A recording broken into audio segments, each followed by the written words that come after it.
Lately, I have been thinking about the spiritual journey and my own personal journey, those that I witness around me, those that I'm witnessing on social media. And we are really in a beautiful period of time where so many people are having this journey of awakening, of an increasing consciousness and awareness and the realization of self. And it's incredible, right? That so many people are coming into that process and that evolution. But there is also this other side of the coin that many of us who have been healing for years, for decades, when it becomes a time where we are just healing and we're still healing, and it's years later, it's a decade later, and we're still healing. And it can almost become a way of holding us back. It can become something that we use to keep ourselves small, to make excuses for why we can't be in this relationship, why we can't do this job, why we can't take this leap, why we can't, step out as someone who is serving and supporting others. We use this excuse of, oh, well, I'm still healing. I still have parts of me, that are triggered. I'm still healing some wounds. But the fact of the matter is that, I don't believe those parts of us are ever going to be ready, because those are the parts of us that serve to keep us safe. Like, their role is to protect us and keep us safe from things that are actually okay, but perceived by that part of us as being harmful or a danger or a threat. So there comes a time where you have to say to that part of you that believes it's still healing or believes it's not ready, that you thank them for what they're showing you. Thank you for trying to protect me, for keeping me safe, but I'm in the driver's seat, and I'm going to keep driving forward anyway. I appreciate you trying to keep me safe. I know that you feel scared, and I respect and love you for that. But we're going to keep moving forward instead, because my journey is forward, not staying stuck in one place.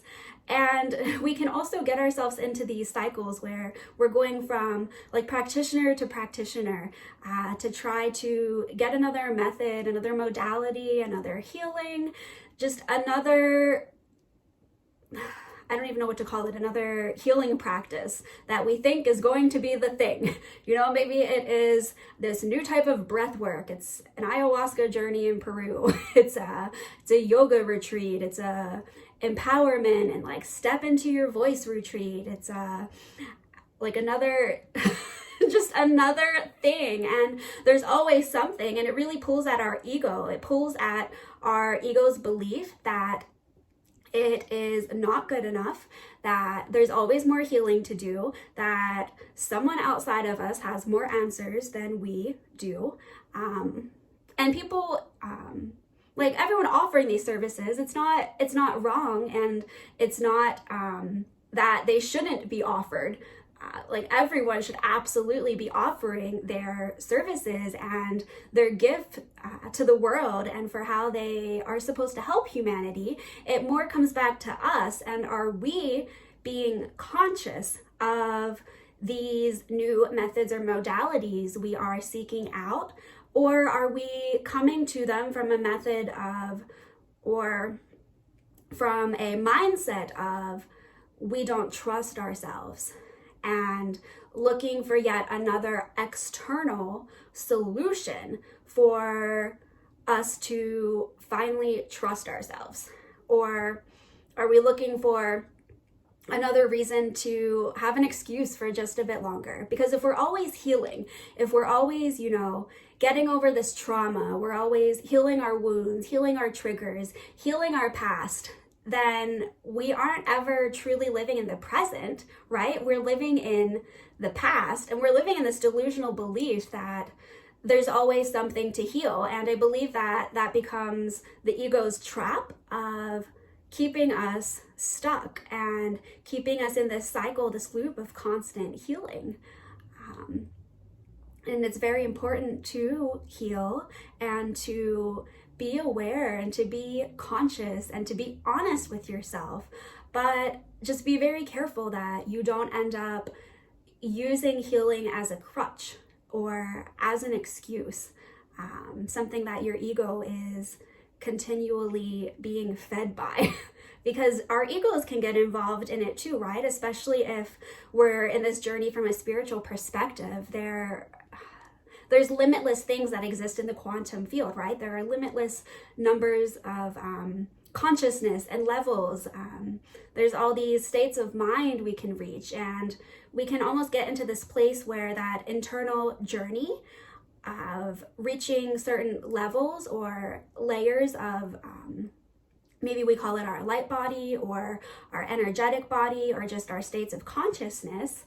But the reality is this human journey for most of us is to bring those states of consciousness into the human form and to manifest that state of consciousness outward onto the earth in the form of actual physical, tangible, like relationships, conversations, organizations, jobs, things that can actually make a physical impact on the planet. So even if you're looking at the journey from a spiritual perspective of always evolving, it can also just be this glass ceiling where you think you're getting higher and higher and you're reaching all these new states of consciousness, but then you look at your physical life and perhaps you're not seeing the same shifts that you are hoping to, or likely you're not even in your physical body. You're not even present and embodied in your human form, which is what I feel is the ultimate goal of this journey. So there are all these little, I don't even know what to call them. They're like little like pitfalls or things that are set up along the path that we think we're moving forward. We think there's more to heal. We think there's more places to be, like in our inner worlds, and more states of consciousness to achieve.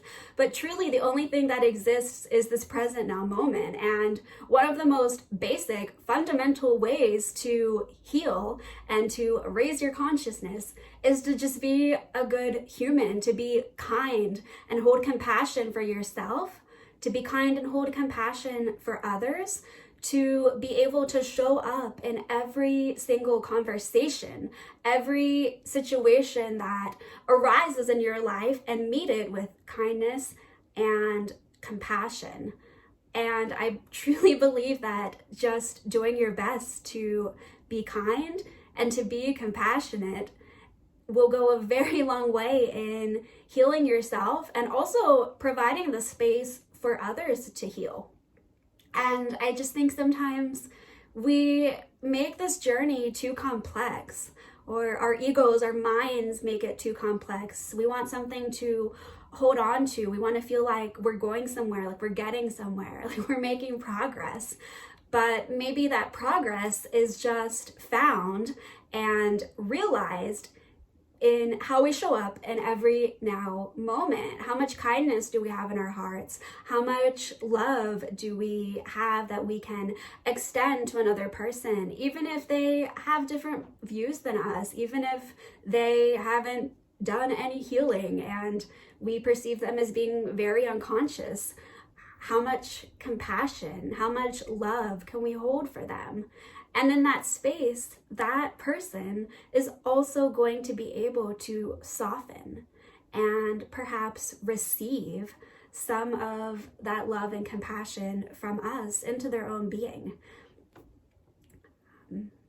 I don't want to make this video too long. I feel like this is a topic I'm especially passionate about. Now I'm stuck on being compassionate because I found myself in this state of believing that I constantly had to heal, that I had to be in a certain state of consciousness. I had to have all of these like triggers healed before I could do certain things. And I realized it was just the spiritual ego that was holding me back and keeping me small. And now I just try to show up the best I can in every now moment with love and with grace and with compassion for myself, because we can truly, especially on this healing journey, we can be so hard on ourselves. It's like we examine ourselves under like a little microscope and we're like, oh, Oh, this is still there. Oh my gosh, did you see that? I can't believe you did that. I can't believe you thought that. Oh my gosh, like you have so far to go. And we really just scrutinize ourselves to the point of insanity. And I really think that a little bit of self-love, compassion, and grace for ourselves and for everyone just goes so far. Yeah, I'll probably make maybe a few more videos going into different facets of this this journey and all of the different like mazes and things that we find ourselves going through on this journey. Let me know if you've experienced anything like that, if you have found yourself using healing as an excuse instead of just putting yourself out there and living your life. And I will see you guys soon.